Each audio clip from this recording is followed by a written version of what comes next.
ఇప్పుడు ప్రతి ఒక్క ఇంట్లో అందరి దగ్గర నాన్ స్టిక్ పాన్ అయితే ఉందండి. నాన్ స్టిక్ పాన్ మీద అయితే దోసలు వేస్తున్నారు, చపాతీ కాలుస్తున్నారు.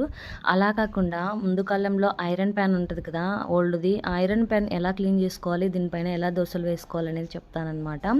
ఐరన్ పాన్ మీద ఎప్పుడైనా దోసలు వేసిన తర్వాత ఇలా సాల్ట్ వేసి క్లీన్ చేసుకోవాలి.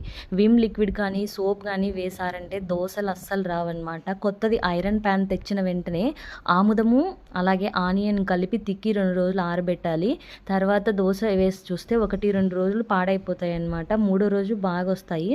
తర్వాత ఐరన్ పాన్ క్లీన్ చేసుకునేటప్పుడు ఇలా చేయాలన్నమాట.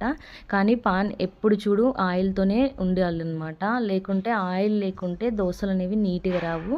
బట్ క్లీనింగ్ సెక్షన్‌లో మాత్రం సాల్ట్‌నే వాడండి ఏ పాన్‌కైనా కూడా. Even non stick pan clean చేయాలన్నా కూడా సాల్ట్‌తోనే క్లీన్ చేయండి. అలాగే ఐరన్ పాన్ క్లీన్ చేయాలన్నా ఇలా సాల్ట్‌తోనే క్లీన్ చేయండి. క్లీన్ చేసి కొంచెం ఒక